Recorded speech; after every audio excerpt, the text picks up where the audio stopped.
Hello, you're listening to Me and Paranormal You with your host, Ryan Singer. Because it's more fun to believe.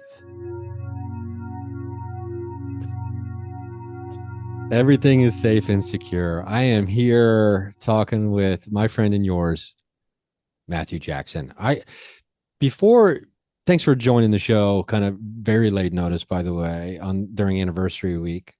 By the way. Yes, happy anniversary. Thank you. And I got to tell you, I refreshed myself and I got to tell people about it. The obscuravox.com is the website. And let me click on it here. The recent article Matthew has put out entitled The Expansive Framework of Instrumental Transcommunication, ITC, Unveiling the Foundations of ITC, Understanding the Bones of Communication with the Unknown. If anyone is interested, even like 1% in instrumental transcommunication, or if they even have a passing fancy in consciousness being a connective tissue between realms, dimensions, entities, humans, and absolute knowledge like the Akashic records, etc., you have to read this. How long have we known each other now, Matt? Let's see. I think we started talking. It was like, I don't know, 2020, 2021, something like that. I know I So started about four listening or to five pod years. during COVID. Okay, so Yeah, about five yeah, years. yeah. Um, when we first knew each other, I feel like our lives are so much different now than they were then. Hmm. And I think the journey you've been on, I don't know how to say this without it sounding um, like a backhanded compliment, but it's not a backhanded compliment at all. I want you to first of all understand that this is great. Like, I'm not a fascist, but it's like one of those things. Yeah. This isn't a backhanded compliment. I swear to God, it's not.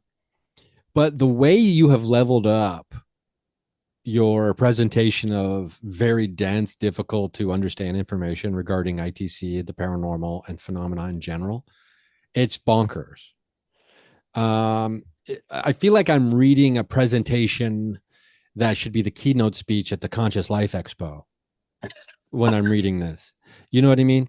Right. Meanwhile, there's all kinds of people running around Los Angeles right now getting ready to do the Conscious Life Expo who knows what they're talking about. You know what I mean? But it's a 2 week extravaganza of a bunch of woo-woo wild ones running around. But the this article, this presentation, it's a must read.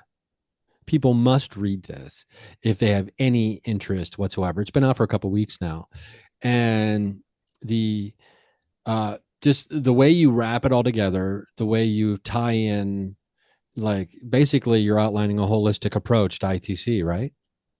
Yeah. I've just been obsessed with I've been obsessed with ITC forever. So I finally came to the conclusion that I'll probably never understand how it works, but I've been obsessed with the question of why it works. And I think that's been something that's really driven me over the past few years because, I've documented enough ITC responses and have done so many sessions and I've networked with so many of the like ghost box builders and then my relationship with Joshua Sean and, just networking in general. I I know that ITC is a real phenomenon, and if anything exists, it has to have some sort of framework or mechanism that kind of that drives it.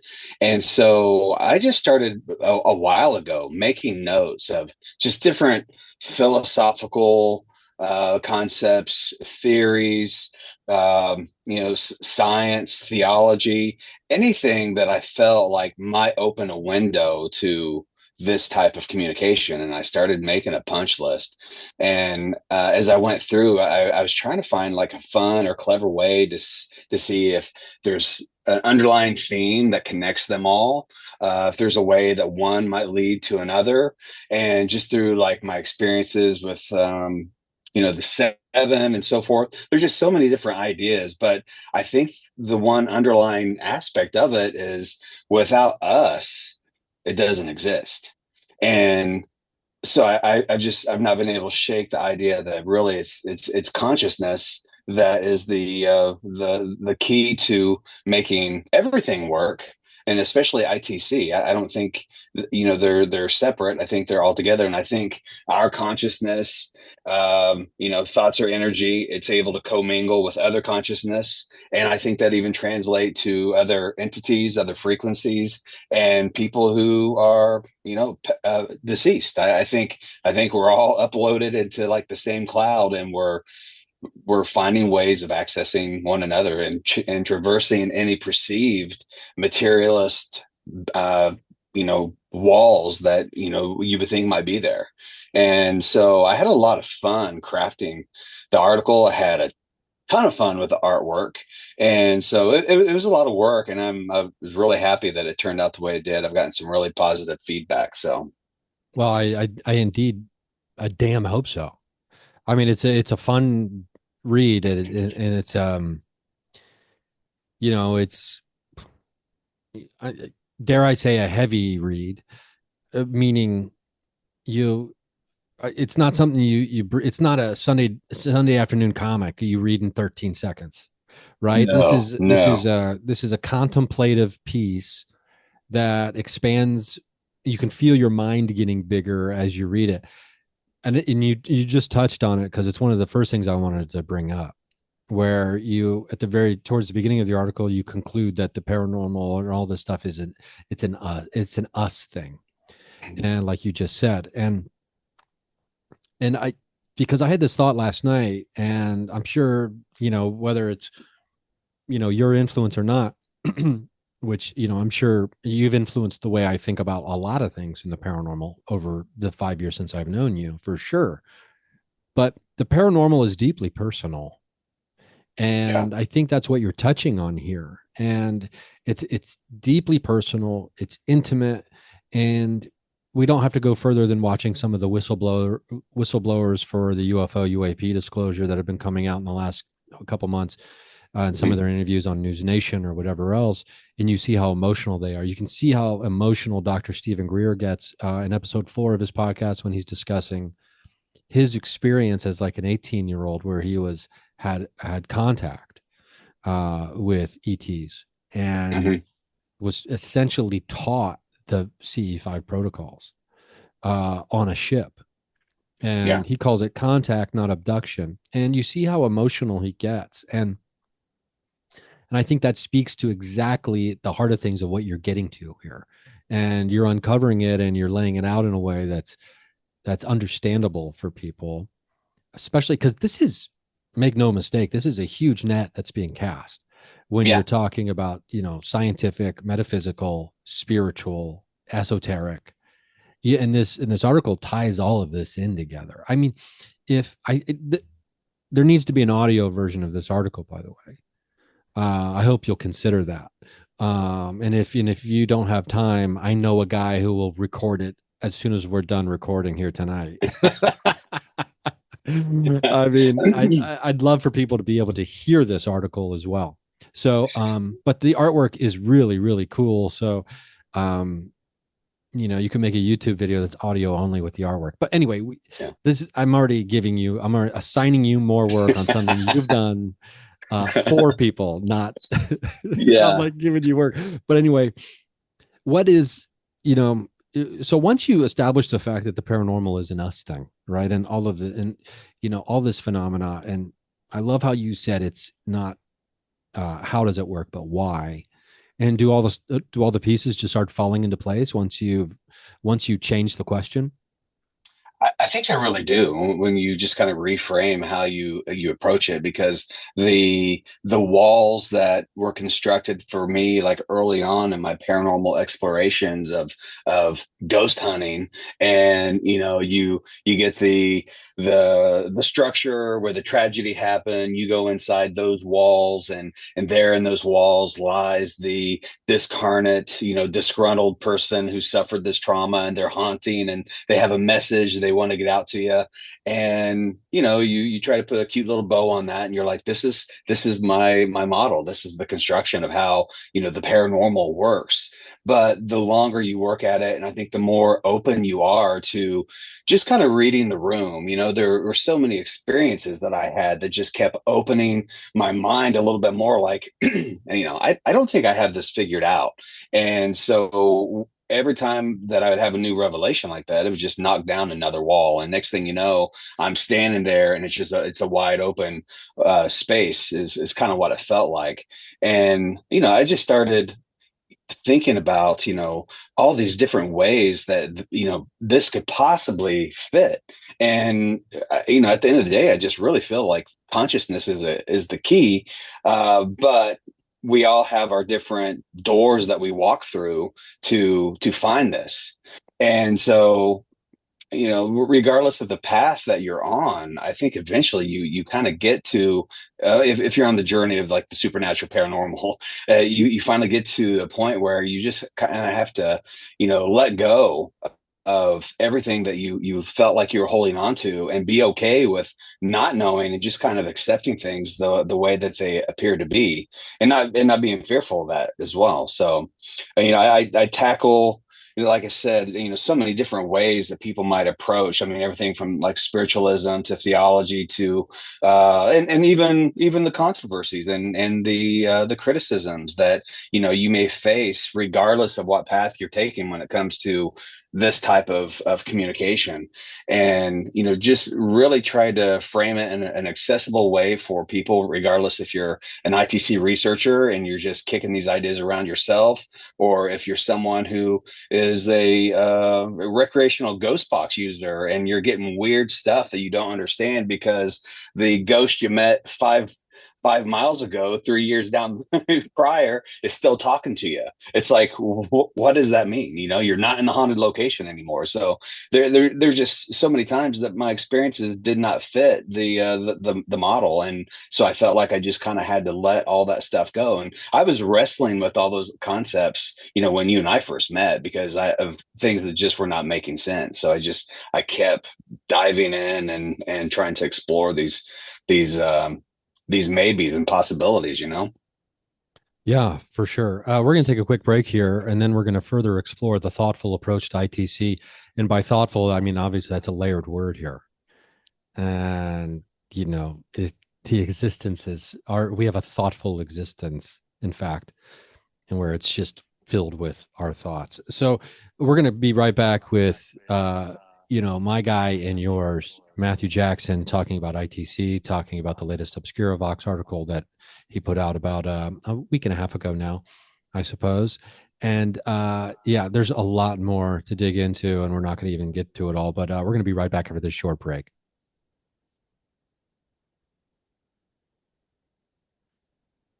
Okay, we're back with Matthew Jackson. I want to talk to you specifically about these walls, the walls that can be built around an idea of how things need to be done, how things successfully are achieved.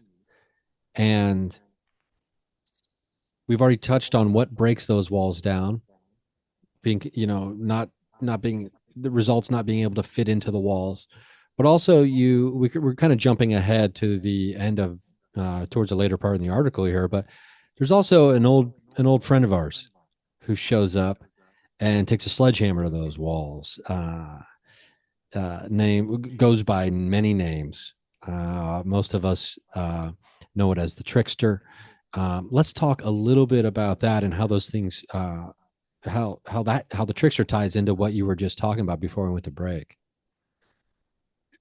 Well, anyone that gets involved with the paranormal is going to more than likely encounter something that is going to just hit them over the head, scare them to death, sometimes even traumatize. I mean, I've known people that have gotten out of the field because of messages that they've received. And I think I think the first time that I finally acknowledged that there, was this potential energy was when I was in the St. Albans Sanatorium in Radford, Virginia, and there is a room there that they call Donald's room. And the basic story with Donald is gross. He was this guy who worked at the hospital years ago, and did creepy things to young boys, and just terrible things like that.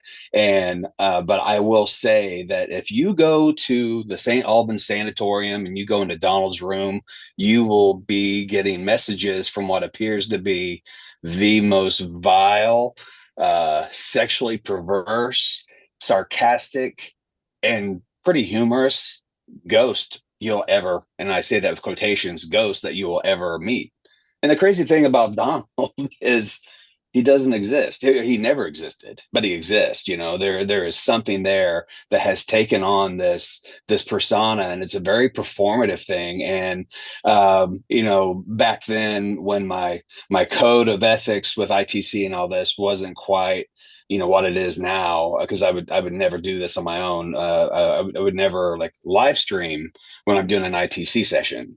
And so at this point, I was in there real early in the morning. I got up before my entire crew, went into Donald's room. I'm doing a ghost box session, talking to Donald. He's saying his usual stuff to me. And I'll never forget, I'm live streaming and I say, Donald, the entire world is watching.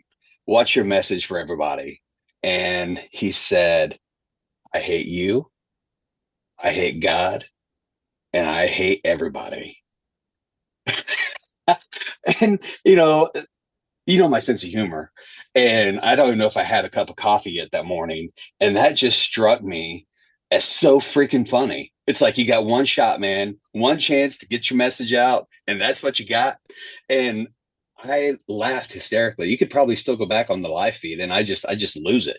And but to a lot of people, that would have like freaked them out. And so it was later doing historical research, and I found out there's no record of Donald and his crimes ever existing. I was like, whoa. And part of the story is there's another character there who is like this, young boy that was traumatized by Donald named Jacob. And the story is Donald holds Jacob there, and Jacob never existed either. But I asked to speak to Jacob, and I got an ITC response, because we'll sometimes get the crosstalk between the entities. I got this message of go be him. Wow. That blew. And actually, my buddy Gene Caswell is the one who heard that. He's the first one to point that out, and I was just like, "What is happening here?" You know, the history doesn't match up. I'm getting these just wild messages. Obviously, because the way that I'm raised, I felt like there's this predatory nature, like they're trying to undermine my nerve and get me out of there by all this evil talk. And then when I got this message of "Go be him," it's like, wait, this is a play. What is happening here? And so I started noting events like that. And then later when I start listening to you during COVID and you're reading Trickster and the Paranormal, I'm like, oh yeah, I've met that guy. And so that I got the book and I read it as well. And I just think it's something important to note, because if I think everything belongs, and there's the reason why that element is out there. And so it's something to be cognizant of, that not everything is like love and light. And I mean, I think there's a balance to good and evil, and all the duality of a lot of this stuff, because I've seemingly encountered it all. So yeah, so that's why I felt like it was important to talk about that. Yeah, I mean, that's wild. Yeah. And you know, and the how pops up, of course, but a more fascinating question for me is why? Why are they inclined to be the performative entities that they've decided to be in this situation and assume roles that have been assigned to them somehow, some way? And I don't know where they originated from, but it makes me wonder. I mean, because we're talking about consciousness and being the foundation of things, and you and I are idealists in that way, and we've been on board with this idea for a long time, and the the possibilities truly are endless. Now, if we are, because I've heard similar things about this being, where you get a story, so many people coming into a place and putting on the story that they expect to happen. And then that Mhm. story starts, it's a collective manifestation of some kind of entity creating this story, right? And, where the origin of that story comes from doesn't really matter. And like you said, how doesn't matter, but it's why. And the why ultimately just shows us that there's something here that is intelligent and that's connected, right? It's either parasitic in nature and it's eating the energy of our thoughts, Oh my and God. we're feeding this thing. Why not? Or or it's something that our collective thoughts are able to manifest, but there has to be something there on the other end of things to make that happen. So, and, you can even get into the Philip experiment in Canada back in the 70s, and how they pretty much from their minds they made at least a table, a sentient object there for a while, and this table was walking all over the room by the time it was over said and done. And it didn't stop until one of the participants said, "We made you up." Boom, done. So we play a part into it somehow. There's no doubt Well, about it. yeah. Well, it's a Yeah. relationship, right? And then Yeah. you're touching on that in the article as well, that it is. I mean, there's reciprocity Hmm. happening It's here interactive. Yeah. because of the interactive nature and the collaborative nature of being connected through, the conscious realm and through energetic. And you talk about the medium, right? And what's the medium of ITC, and whether whatever device it is comes up with sounds or vibrations, Hmm. giving, I guess, giving voice to whatever else that might be there, that is separated from us in the physical realm, either by dimension or by the material it's composed of, right? And Yeah. I here's what really, every once in a while I forget, and then I get totally jacked up thinking about ITC being just the key to it all. And Mhm. I've talked to you about this before, where it's just Yeah. like, as soon as the device comes along that does it clearly, everything is over. Like, our idea of what physical death is over. Yeah. Our relationships with other people. It's like how we think they're bound by time and space Mhm. are over. Um, when it comes to the world of ITC and that these devices being the medium, do you think they're the best, or the medium? Do you think they're the best way to do it? I mean, that's not to say that they're better than certain mediums or psychics, etc. But for a practical, easy access, wide scope for people everywhere, do you think ITC is the future? It's kind of funny. I mean, to kind of reel that back a little bit, I often think about, I remember reading and studying before about Buddhism coming to the West. And when Buddhism first came here, and everybody's seeing like these monks meditate, and they're transcending, and they're doing these amazing things. It's like here in the West, the shortcut was psychedelics. It's like we got to find an easier way. And sometimes I kind of think it's like, with ITC, we're trying to commune with something that people have been trying to connect with since the beginning of time, shamans, and mushrooms, and all these old rituals and ceremonies from around the world, and psychics and mediums, and so forth. And it's just like, man, is ITC, are we cheating?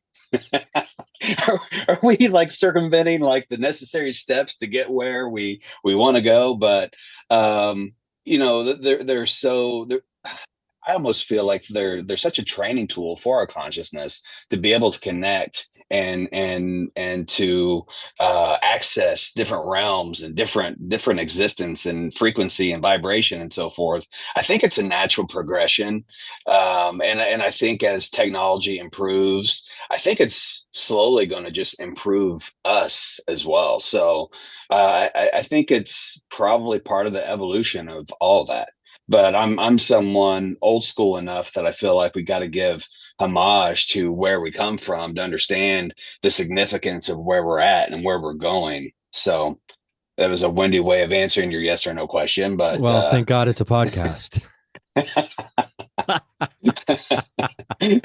And words are gold great. here. It is interesting. When we come back, I've got follow up questions. And we'll also address Matthew's claim that acting like we're reeling anything in over here. I mean, in fact, we're just casting it out even further with the illusion that let's reel this in a little bit and just shaky ground, my friend. Just a reminder: Patreon.com/Ryan Singer. No ads on any of the podcasts at $3 a month ever. All week, these episodes will be free of advertisements for anyone who signs up to be a patron over there, even if you're free. Anniversary week, all the episodes will be free of ads over there. So go over there and listen. And then you'll just have to listen to like 5 seconds of awkward silence as I say we're going to commercial and Matt tries not to breathe too hard. Here we go. And go.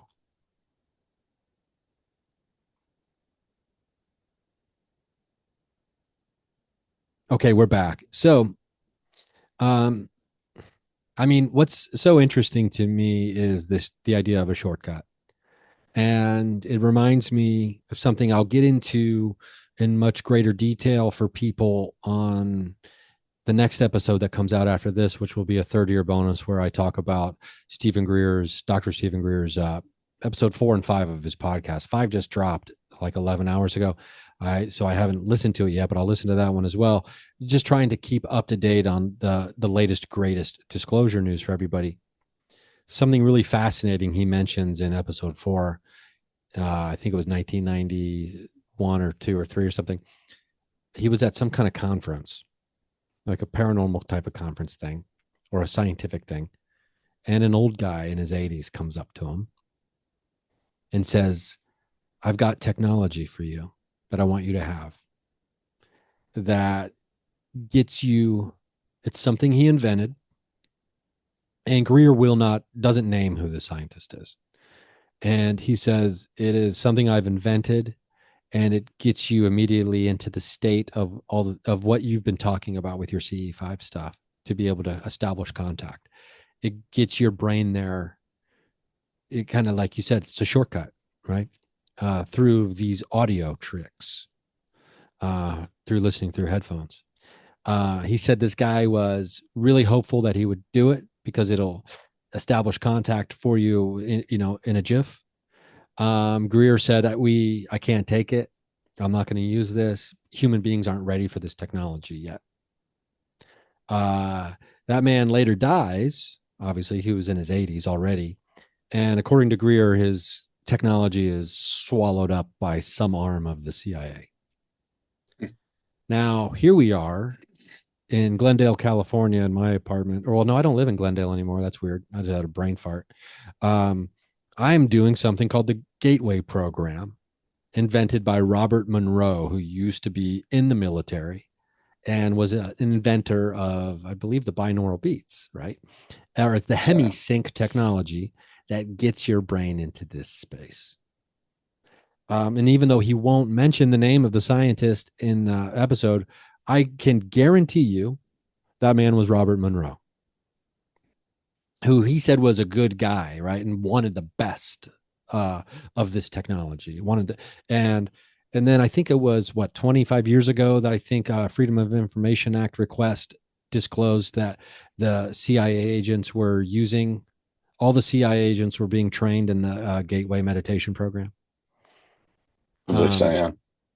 So, and now we have the recent disclosure of psionics, happening by Jake Barber, the whistleblower who came out about Immaculate Constellation type UFO retrieval programs, how teams of psychics essentially are contacting, taking control of, and bringing in UFOs.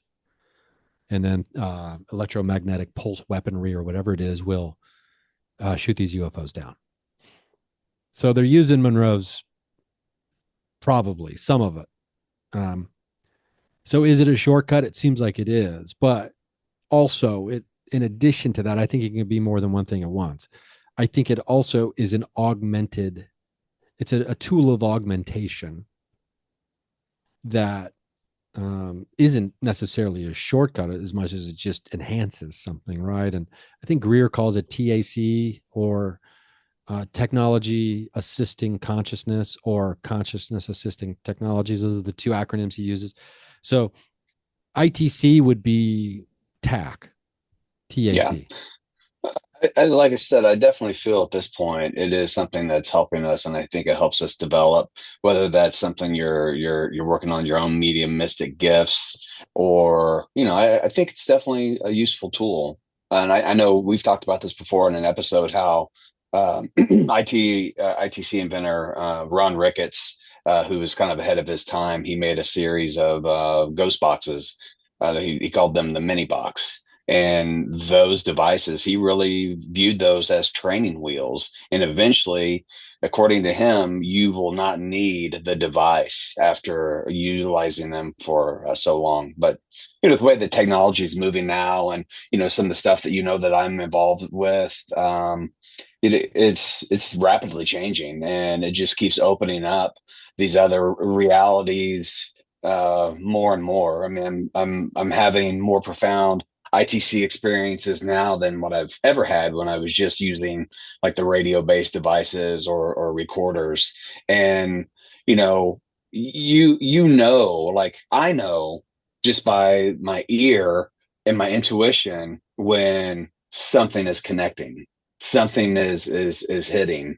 And I think that's something that just comes with time. Like, or sometimes if you get a response that I think is like a false positive, or like a false hit, like something that doesn't make sense, or even when I use like the ghost boxes, it's like you just kind of get this intuition and gut on, like, no, that was probably an ad for Coca-Cola, and that was actually an ITC response. That's something that just sounded different, disconnected, and you just know it.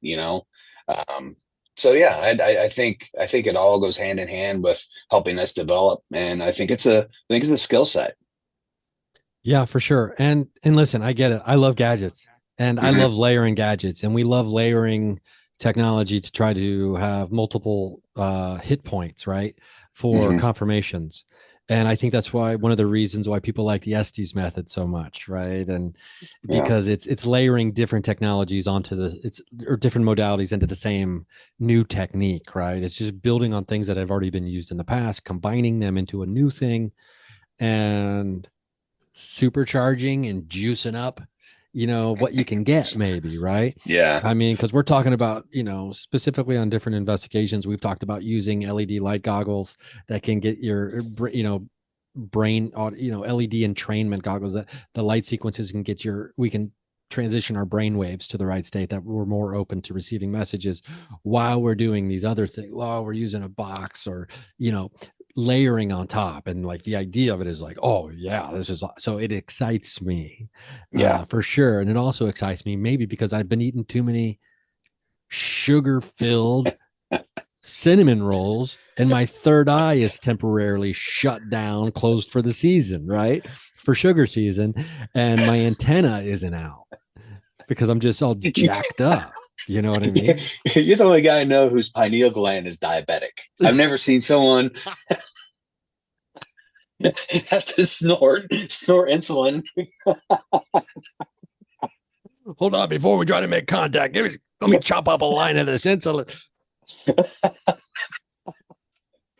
Who's got a tarot card I can roll up into a straw? Oh my god. Okay, we're not not trying to condone nose use of drugs over here on the program, but says the guy with no cartilage. The I what's interesting though too is I mean, we've got all, we can talk all day about gadgets and we can talk about, um, consciousness, and we can muse about it. And I love musing about things. That's like my number one thing.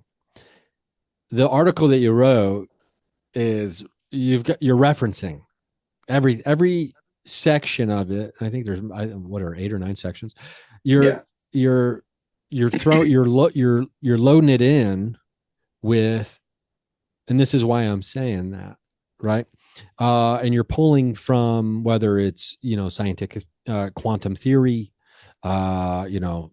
past scientific experimentation, um, or philosophy, or writers of philosophy, et cetera, or like paranormal investigate things like that. So you're layering it in. You're building the framework, as you kind of, I think you use the word framework, and the skeleton, and that's why the skeleton is such a great metaphor throughout visually. But it's it's interesting because you don't have to spend 75 years of your life uncovering finding the holy grail for this, right? No. And I think what this article shows us is we don't have to, you know, sacrifice everything in our life to be able to find the evidence that this is real. Now, it's not there for everybody who just sits around and muses about it. You got to do the work, and you have to have a lifetime, and you've spent your life doing this work already, which has raised questions, which has led you on quests to find answers. But, and then you went and found those answers without having to like sacrifice your firstborn child to do so, right? You know what I Right. mean? This isn't the Temple of the Doom or some shit. Like the answers can be out there for us if we are dedicated enough and we know where to look. And I think the question of why maybe finally led you to some of these places. Yeah, and you just find this amazing collection of historic figures who were prominent and for various reasons in different schools of thought, and I just find it fascinating to read about their lives and how they kind of came to the conclusions that they did, and maybe their contributions at the time were not like ITC related, but if you look at everything under the realm of consciousness, you definitely see how it's all applicable. And that's why, like at the end, it's like the unified theory is like everything belongs, and the guys that I know now, some of my colleagues and all this stuff and the work that they're doing. I mean, the heavy lifting with the technology and the research and everything. And I'm just, I'm the guy that gets to observe and play with everything and kind of get to know it and just see where just see where ITC is going. So I feel very fortunate for where I'm at in the ITC spectrum. Yeah. And something that needs to be said here is the simplest things can be the most brilliant. Hmm. And being able to bring it together after it's brought together, oftentimes it becomes like, oh, yeah, that's so obvious. Right. Yeah. Sorry, I think that's my phone going off. Oh, that's Ron Talski. Um, so oftentimes it's something that is so obvious that it just hasn't been brought up. And then when everybody sees it or hears it, they're just like, oh, duh, right? And Right. that's the brilliance. And that's the brilliance of it. It's always been there, ready to be Hmm. grabbed, and no one's grabbed it yet. And I think what you're grabbing something with this article Yeah. is what Trying I'm to. saying. Yeah. Well, you've got your death grip on it. You're not trying, you've grabbed it. It is grasped. Even though why grasp or grab? It's like we changing the B to an S and a P. Anyway, it doesn't matter. The Yeah. the the simple brilliance of being able to tie all of this in together, but with sources and with these different modalities and these different fields, I think is what's very compelling about it. And what it am I wrong in thinking that the takeaway from this thing could be, for at least for me, it has been one of the takeaways, is this mystery world of the paranormal and communicating with the great beyond and or entities from space through the power of our minds, right? it's Mhm. it's been right there, Yeah. and it is right there for us, right? Yeah. You know, as much as we like to say paranormal, I mean, there's just things that maybe we don't understand how they work, but like we get back to, just the why that they're there and just the acceptance and the beauty of that and be open to those experiences and know that it's actually probably pretty normal. We just don't know exactly how it all may fit, but everything I feel seems to be related. And there's so many things in that article that it's amazing how much I do not know about quantum physics. I mean, it's Well, astonishing. I think you could say that about even the person who knows the most about it. Yeah, right, right. And but there are these things that are dangling out there that potentially might be like the how when it all is discovered. Once people keep pushing that might actually get us to more concrete science behind some of this stuff. But I think right now our approach has to be kind of accepting of the scientific aspect of vibration and things that are measurable, those things that we can take and use, but at the same time we can't shut off the spiritual aspect of this Yeah.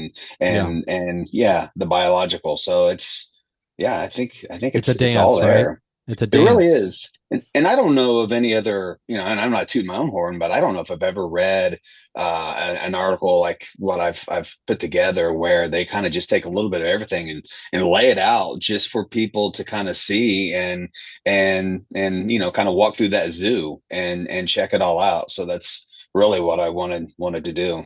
Yeah, well, we're gonna take another break. When we come back, I'm gonna read you an excerpt from not you, but I'm gonna read everyone, and also to you, Matthew, an excerpt from the article talking about just that, the quantum mechanics and the non-locality thing. That so you can hear a little more specifically what we're referencing here as we talk. And I just went to the zoo this past weekend for the Lunar New Year, and it was amazing. There was a draft there that there was three drafts there that I want to go back, sneak in, and just hang out with them. But just a reminder, patreon.com/Ryan Singer. $3 a month gets you no commercials ever. But all week during anniversary week, every episode this week will be ad free, even for the free patrons. So go be a free patron. You don't have to pay any money to be free. Some things are still free in this country. And one of them is me and Paranormal Use Patreon page if you choose that tier. We're going to be right back.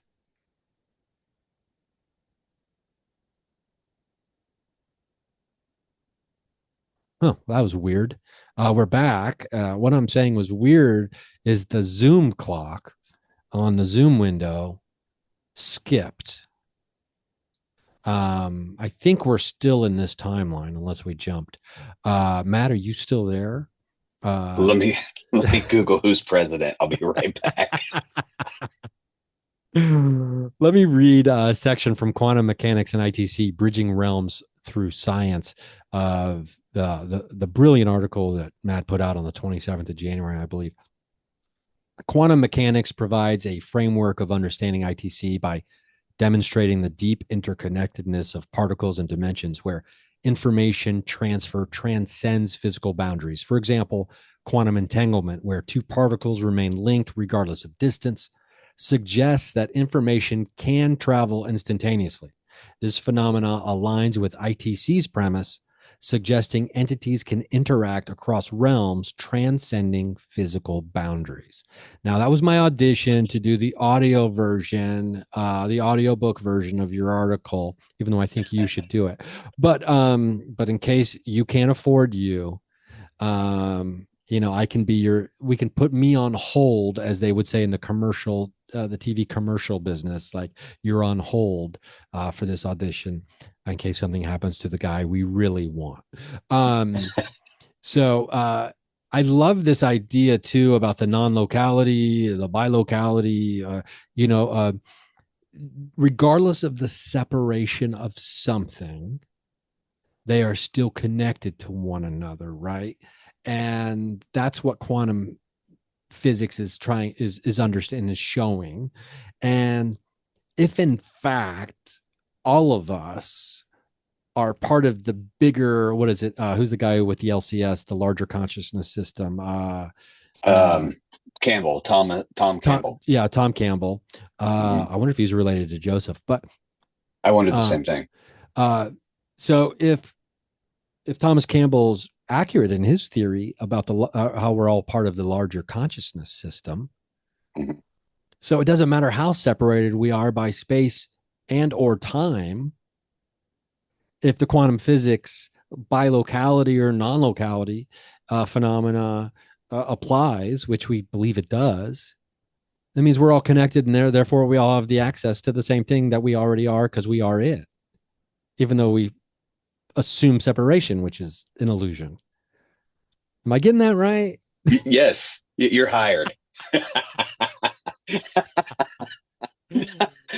Yeah, I mean, I think that's definitely the whole idea. So when you look at some of those sciences too, and it's like, things that they're discovering, it's just like, some of these, things that we felt in exploring the paranormal and these experiences we had, it's like, this actually might be real, and something that they can actually like discover. Like we're not just crazy people. So I found those details like really exciting. Yeah, and I know many of us in the woo woo world can be accused of cherry picking scientific information and applying it to whatever it is we've already believed for confirmation bias, which you mention and bring up in this article as well. About you talk about confirmation bias. So I just want to Hmm. address that for anybody listening who might be new to the program and not understand that I, for one, and Matt, for two, are there's no redemption for our woo woo souls. Um, if in case you're hoping to slide us back into the materialistic congregation, but what's also interesting is I just recently remembered my soul contract that my shamanic Reiki healer Sarah Goff told me, 7 years ago, whenever it was, that I was supposed to build a bridge between the believable and the non-believable, but I'm not allowed to pick a side. And here I am just being like, don't even try to recruit me back to the materialistic congregation, you heathen. So maybe I'll tone that language down a little bit. But um, you your journey has been, I guess, our journeys have kind of mirrored each other in that way to a certain degree, because you were talking earlier about your journey first starting out, just doing paranormal investigations or ghost hunting or Hmm. whatever it is. And you always were drawn to the ITC element of things, Hmm. at least as a hyper focus, I would say. Right. Correct. And Yeah. and I know there's people that we know, mutual friends of ours, that seem to believe that your calling is actually a greater calling regarding that. But maybe we'll touch on Prism a little bit here, Okay. because first of all, I think this article can inspire a lot of things in people. For me, it's about thoughtfulness, it's about care, it's about preparation for investigation as well. Not Hmm. just, hey, let's go do this. Okay, turn the box on. Let's see what happens. Yeah. Because we were talking a little bit about the dance right before we went to break. So I need to get back to, okay. So I finally found my way back. Um, the dance between the device and the intuition, the spiritual nature of consciousness, right? Hmm. And how we have to be in step with one another. The spirituality and the woo side needs to be in step with the technical and the mechanical side, right? Yeah. Uh, like I said earlier, the things that we can measure, the things that we can have some controls on, I think are really important to introduce into this conversation, because it just lends itself to any type of credibility that when we go to present things for people who might be more, critical of our approaches. So I think it's important to have that layer. But as far as like the proper mindset, for approaching communication like this, I think is something that people have done for thousands of years when it comes to communing with the others and so forth. So, and if our thoughts are energy and we're, wanting to connect to these other frequencies and different vibrations and different spaces and so forth, I think if you have someone that is overly, critical, or they're kind of like, uh, throwing some toxins in your in your palette of resonances as you're trying to appeal for communication and confirmation. I think it can impact the experience as well, and possibly even the technology. So I think it's important. So yeah, the ritual aspect of it, I think, the breathing techniques. I love when we've worked together and we've incorporated the tones from the C5 protocols, and I think just getting centered and trying to open up, I think is the big part of it, and I think that's one reason why, um, my work. I mean, that's something that I've tried to incorporate for years instead of just like winging it, and I think it makes a difference. I think it makes a huge difference. And, because you reference Pear Labs, who we've had the pleasure on this program to interview Dr. Roger Nelson, who used to be over at the Princeton, God, what's the E stand for in Pear again? Extrasensory Anomaly and Hmm. Anomaly Research Lab, Yeah. um, who used to be over there for a while. The Global Consciousness Project. I mean, no surprise, right? I guess. But specifically the Pear Labs in showing like intention and belief beforehand, kind of in the effects of parapsychological results and things like that can be improved with belief. And it's one of those things where I think maybe I don't know how long in the future it will be before the scientific community or the quote unquote scientific community, um, because I think skeptics, even though they're not scientists, most of them, they would lump themselves into the scientific community. That's why I'm putting quotes on it, even though scientists are like, wait, why are you quoting my thing? Air quoting my. So anyway, there will come a time where I don't even know if we call it the scientific community anymore because it will change. And I Hmm. think the idea of thought, intention, and belief and intuition, psychokinetic things, all that stuff that kind of, it's like this whole crock pot of all the things that affect outcome, observation, which you touch on Yep. in the article as well. It will redefine what science is and what is, because obviously we'll all understand that it's real.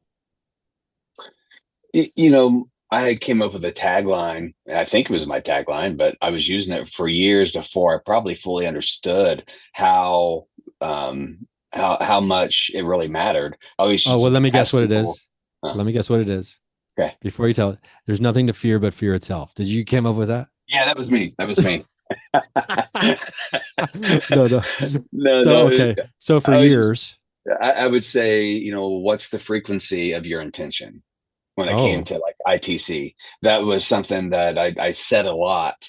And the more that I've grown and the more that I come to, understand these different concepts, or at least attempt to understand them, the more I think that carries more weight than what I even knew to begin with. Um, well, so that's blowing yeah. my mind right now because are you familiar with the REM song, What's Your Frequency, Kenneth? Yes. Yeah. Do you under, I just learned the origin of that phrase in that song. What is it? I think it was the guy who, um, oh God, there was somebody who tried to assassinate, was it Reagan or Nixon? And he was like a crazy person or whatever, right? And when he attacked or whoever they tried to kill, it might have been Reagan. There's an They, assassination tip on Reagan. yeah, they kept saying, the person kept saying, "What's your frequency, Kenneth?" while they did it, or in the act of trying to attack whoever it was. They kept Hmm. saying, "What's your frequency, Kenneth? What's your frequency, Kenneth?" Over and over and over again. Because I know Uh, the guy who tried to kill Reagan, he also said that he was trying to impress Jodie Foster. yeah, so it's probably not the Reagan one. This is a Yeah, different thing. Um, so for whatever reason, this person was driven to, attempted murder. For whatever reason, they were just saying over and over again, "What's your frequency, Kenneth?" I'm pretty sure, um, which is a weird thing to be saying, right? yeah, Unless who knows what was going on, but what's the frequency of your thoughts, right? So, yeah, so I'm not going to sit here and pretend like I know what that person meant when they were asking that question to a person who was not named Kenneth, by the way. So, yeah, but what's the frequency of your thought is very, very interesting, and it ties directly into Prism, I think. yeah. And we're going to do one last quick little break. These are all these last few will probably just be like the one commercial. So just hit that fast forward button once, like 15 seconds or whatever it is, and maybe that's just boom, you're right back into it. So we're gonna be right back. We're gonna put a bow on this bad boy, and then we're gonna talk about Prism, and we're also gonna talk about some of the questions that have been included in the article that Matt put out on obscuravox.com, which obviously will be linked to on this in the show notes. We'll be right back.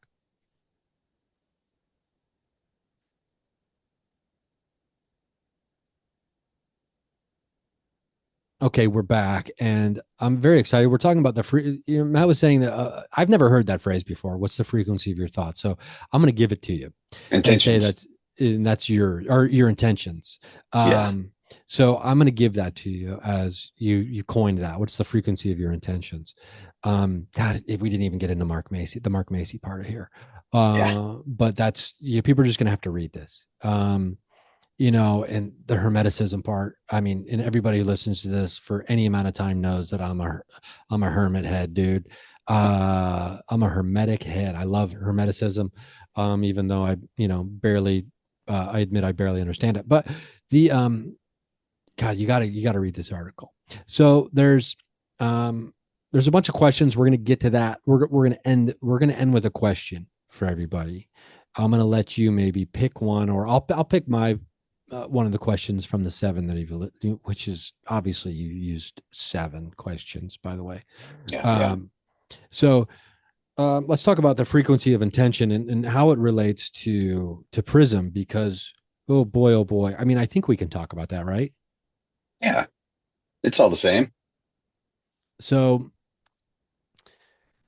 there is a working theory that depending on the frequency or I don't know how do you describe it? Is it the higher the frequency? There's a working theory about the higher the frequency, and there's a distinction between the frequencies and the entities who come in at different frequencies on through the prism. That is a thought and a theory, nothing that is like confirmed yet or anything. But from my experience and knowing where the development of Prism has been, and kind of knowing where the different frequencies lie in the sound palette and the resonance that we're creating, hearing the varied layers of responses, and just knowing the stack of where the different frequencies lie.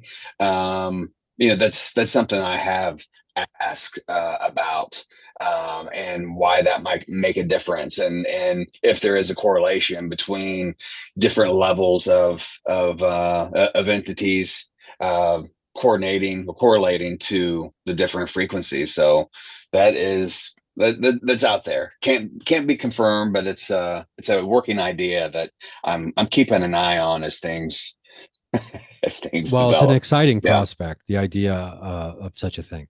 And to Yeah. be clear, I don't want to designate higher frequency, better entity. I'm not trying to correlate those two things, but it does seem that there might be more intelligent responses potentially, Yes. or so I mean, it's really fascinating. And in the article, you're talking about different frequencies potentially. It's like if we look at the entirety of existence, and the fabric of all that is there, and parallel dimensions, multi dimensions, all this other stuff, Hmm. past, present, future. And if, in fact, ITC devices, depending on how you use them and tune them or whatever you're doing with them, can go to a different station. Let's say a different dimension is a different station on your radio, right? That are all Yeah. simultaneously broadcasting. I think you used that phrase, something along Hmm. those lines of, simultaneous broadcasting of these things. And so these entities that are simultaneously coming through a device like Prism potentially are from different dimensions or from different areas, but simultaneously. Is that fair of me to Yeah, speculate wildly I, about? yeah, I think so because I don't even think that's that different from like some of the stuff I've read from like Thomas Campbell and his work with the Monroe Institute and the out of body experiences that they would have and the entities that they would meet when they were having these experiences. It was varied frequencies. Then they would encounter different levels of existence and different types of entities, for lack of a better word. So I think I think there's grounds for these assumptions, kind of layered in there that you can you know make the argument that that could be the way things might might stack up. Yeah. And what's really interesting is we have experienced, and I've experienced this first year, uh, seemingly these things, these things, these people, these entities, whatever, different ones kind of almost like questioning the other ones or being like, hey, wait, are you? Yeah. Uh, and so it's almost as if they got brought into the same way. It's like Beetlejuice's waiting room, right? And there's all these different like things in there, and you're just like, where'd Yeah. you come from? Oh, where'd you come from? When did you come from? Right? And Yeah.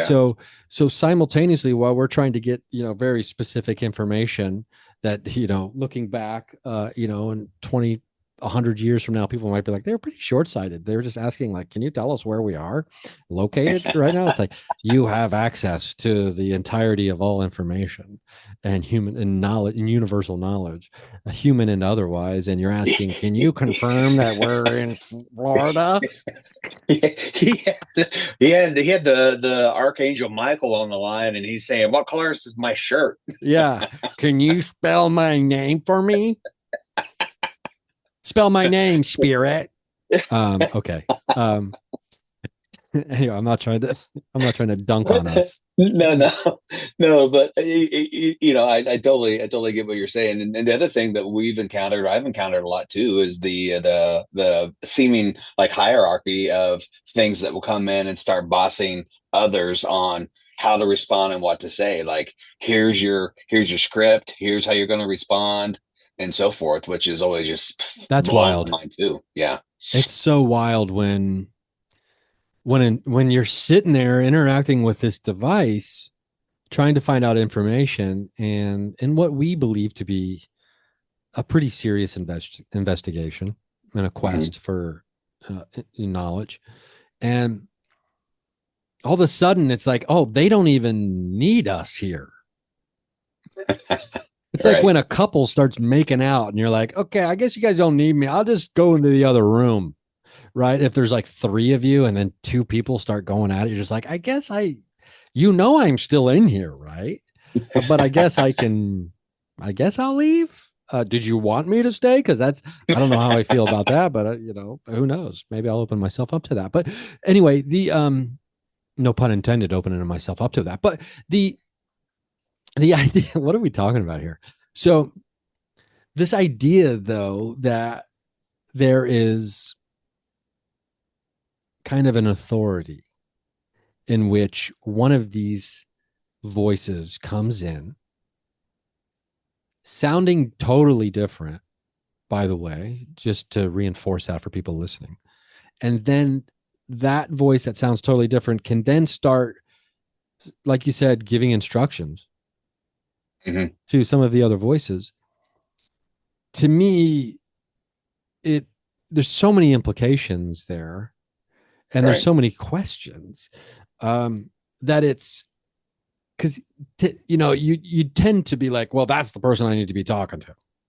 Right.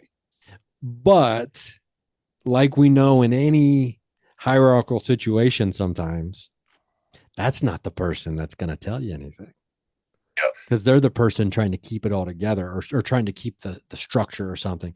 It's the people a little, lower on the ladder who are like, I got nothing to lose. I'll tell you every company secret I've ever heard. Right. Like a guy who works in the mailroom is going to be like, oh yeah, the boss was outside, HJ from his secretary or whatever. It's just like, what are you talking about? So we're talking about company secrets. We're not talking about philandering, but and the misuse of workplace power, but dynamics. But so part of me wonders, like, who's going to give up the goods, right? And is there even a rule that you can't give up the goods? In fact, but Yeah. sometimes there seems like there might be some kind of thing, Hmm. right?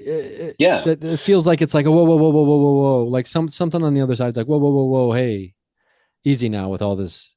Don't just be wheeling and dealing all this information to these guys. I've been told that they don't have certain permissions. But there are like little tidbits of they're in another dimension. And then what really blows me away, especially what I found through my work with Prism, when they start asking me questions. And it's just like, whoa. I mean, you mean you're just like stuck on your side and just as clueless as I am? You know what I mean? And so that's kind of an interesting observation too, which is relatively like new to me. Um, I and just hear a it's spirit. I could just see a spirit, like a voice comes through the prism that says, "You've got two ears and one mouth, Matthew. Think about it. Less talky talky, more lissy lissy." Like, okay, Dave. Okay, what do you want to tell me? Shit, get it off your chest, and, spirit. and and some of these things don't come through as in the concept of what we would believe of what a ghost might be. Like I'm not talking to anybody local, you know. Yeah, It has nothing to do with the space. And when they're like, what are you doing? It's essentially what they're asking me, like, what is this work? What's happening here? Can you explain this to us? Are you getting paid for this? you yeah, know right. is this your job? So it's mind blowing. It is mind blowing, and there seems to be different people from different things. And I'm just saying the word people here just for this ease of conversation, but different people from different places showing up, Hmm. and it doesn't seem like they know each other. But they do seem, they have a complete ease of communication, which I think is also the interesting point here, that they don't need a box on their end to Right. communicate with the other entities that are showing up into this box or coming Right. through. They're just already boom. They're already in. They seem to be able to watch a picture-in-picture TV show or a simulcast, and they can still access all the information that's happening separately simultaneously. Quantum physics. Wow. Okay, I'm gonna read one of the questions for everybody from the article. Um, I'm really on the number three right now. Um, Number three is showing up for me a lot right now. So we're going to go number three. There's 7 questions at the end of this article that I think are great exercises of the mind. Um, how about this one? Okay, number three. Could ITC provide more than just messages from unseen entities? Perhaps a means to understand the fabric of existence itself. I mean, I think that ties beautifully into what we've been discussing here. These questions at the end of the article are great exercises to launch off into your own thoughts, ideas, theories.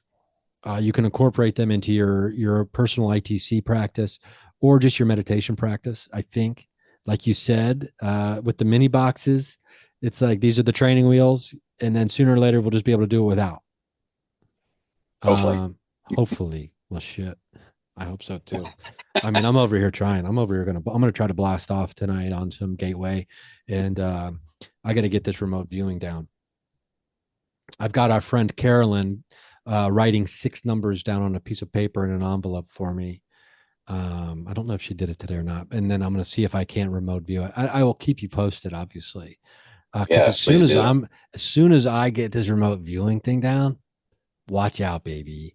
I mean, nothing nefarious, nothing dirty, but I'm going to be looking into some stuff. You know what I mean? I'm going to be getting some answers, and I'm going to be giving them to people. So maybe I'll do it like, hey, Just a send lot me of in, numbers. send. You know what? I'd love to remote view into the future and do that. Yeah. Um, I don't know if it would allow such a selfish thing to be done, but although the military does it, so that's pretty fucking selfish, as far as I'm concerned. You know, for militaristic reasons, they're still able to do it. So that's not like good guy vibes. Yeah. Did you ever hear the story about the remote viewer who remote viewed the Titanic disaster? And he said the guy that was supposed to be watching out for the iceberg went to the bathroom, and that's why he wasn't at his post and didn't have time to respond to steer the ship away from the iceberg. Have you ever heard this? Mm-mm. A No. remote viewer. I think this may have been done, maybe by the government. This guy, I forget who he was, but the government used him a lot for remote viewing. And one of the things they tested him on, or somebody tested him on, was about the Titanic disaster. And he came up with this whole story about this guy going to the bathroom. And when they checked the records of the Titanic, the bathroom where he said this guy went to was not on the map of the Titanic construction, the blueprints. The bathroom was not there.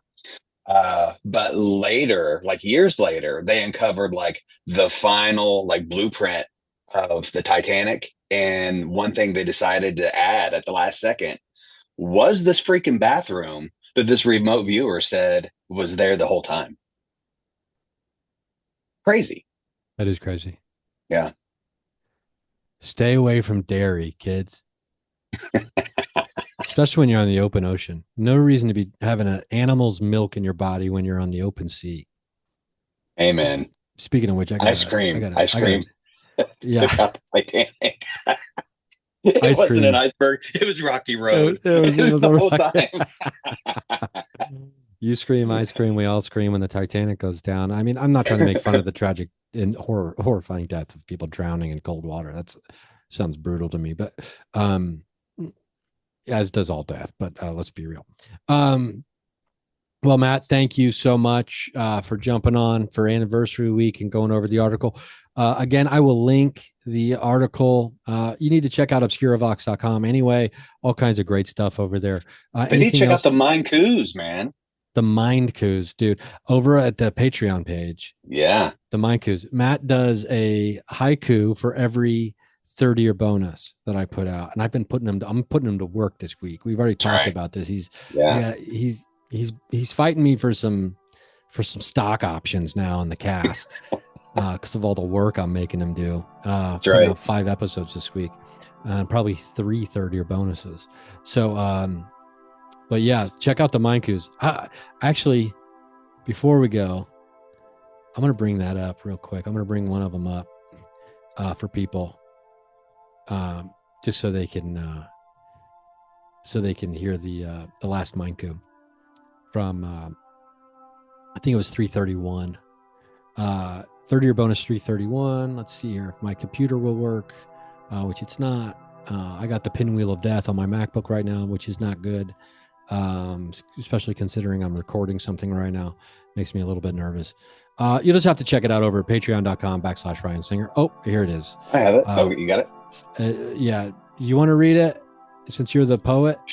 Sure, sure. I love how the titles of these sometimes are longer than the poems themselves. It cracks me Yes, up. I do. I do love that too. Okay, so for the 30-year bonus, 331, cultivating power in the community garden.